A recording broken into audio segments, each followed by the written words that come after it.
Hello. So what I'm going to show today are my refillable candles that I use. We make our own handmade cement vessels for candles. And so what I have is our inserts that we use. And I have an order here that is our black raspberry vanilla as well as our vanilla ice cream. So I'm going to show you first how I prep our scent and get all of our additives in there that we use. I need to turn my wax on, so give me just a moment.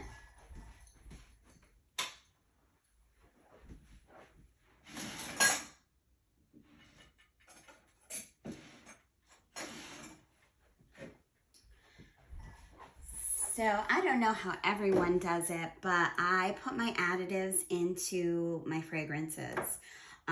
It makes it a little bit easier than trying to add additives into the melted wax because they just want to sit there. They don't really disperse into the wax.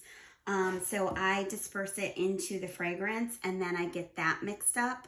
And then we go from there. I use goat milk in all of my candles. It gives it more of a creamier appearance, and it's just something that I really like. We also use our UV stabilizer, which helps in regards to it keeping true to its white color form. I was doing colored candles for a while, and in my glass jars, I still do. We have glass jar options as well, 16 and 23 ounce. But in the refillable ones, I don't really want to add color because I don't want that color to then stain into the reusable vessel. And so we're keeping our refillable candles all pure white. I do have a whitening additive that I could add in there, but I feel that when I use that whitening, it makes it more of a translucent white than a pure creamy white. And we want to stay with the creamy white. So this is how I've been doing it. And then we have our Vibar that we put into the wax. Just a little bit can go a long ways. So that's how we do that, and I'll show you how I get my my other stuff ready.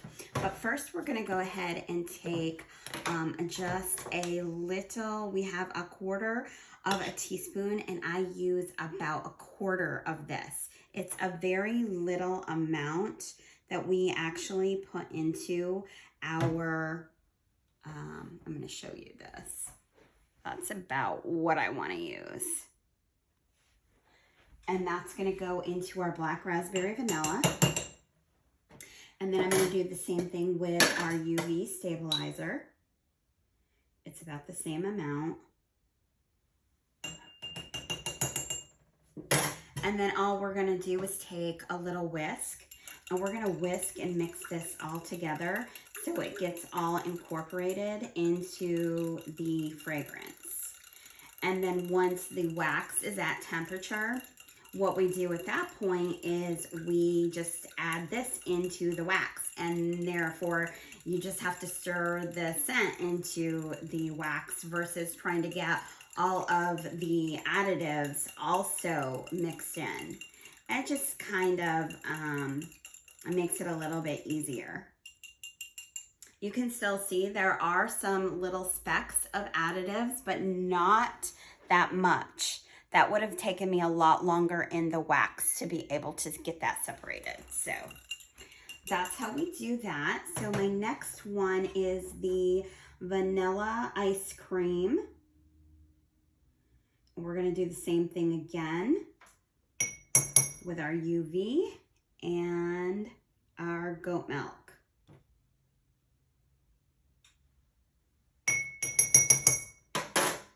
And then we can put these back. We're gonna whisk this up. I don't normally change my whisks. I just pull off any excess oil. I don't find that it mixes the scent. It's fine. And we wanna get that mixed up as well. And some scents are denser than others, so it can take a little bit longer compared to one from another in the mixture. This helps too because in your wax you don't want a whole lot of air bubbles, and in the fragrance it doesn't matter. So we've got that done. We'll put these back. And we'll go ahead and prep the refillable candle. So these are the 8-ounce ones. I also have a 6-ounce one, but we're not really doing that right now. So these are what the 8 ounces look like. And you can see that there's color changes going on. So from the oil, certain oils have more of a yellow coloration, and it's changed the color of the silicone that I use in order to create it. So this one is the white, this one is the ones that are more yellow. So what I'm gonna do at this point is grab,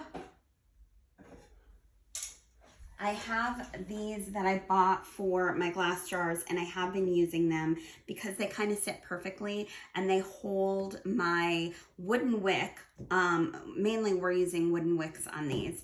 We have the option for cotton or wooden on our website, but mainly we're using wooden. So that's what I'm using there. So let me go ahead and grab 2 of our small wooden wicks.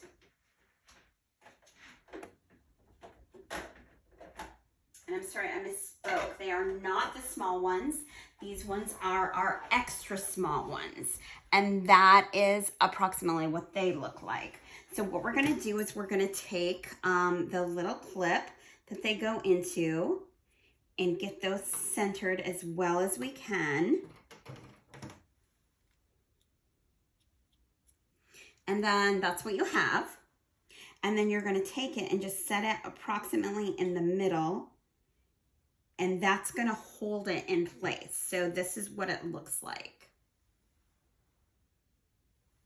And then while you're pouring your mixture, it's going to hold it from floating or moving around. Same thing there. We want it more in the middle. You can move it to however it needs to be for the middle. So that's where that is. Once my wax is ready, we're gonna add our Vybar. We're gonna check our temperature. I usually pour it somewhere between 145 and 155. And then we're going to add in our scent about 180. Let it cool to 145, 155, and then we pour it in and let it set. I always try to let this sit for a full 24 hours, 1, to cure it, and 2, sometimes it tends to seep down. I personally use coconut soy, and so it sometimes will seep down in, and I want to make sure that we have it completely flat. And so I may have to go back and play with it a little bit after the fact. But I like it to sit for 24 hours because if you try to take it out before then, it usually tries to stick to the bottom of the silicone. And we don't want it to do that. It pops out, but parts of the candle tends to stick into the silicone. And we don't want that. So I let it sit for a full 24 hours and then it pops out and it's a very clean pop. So that's what we're doing. I will come back to you once my wax is ready and we're actually gonna incorporate the scent.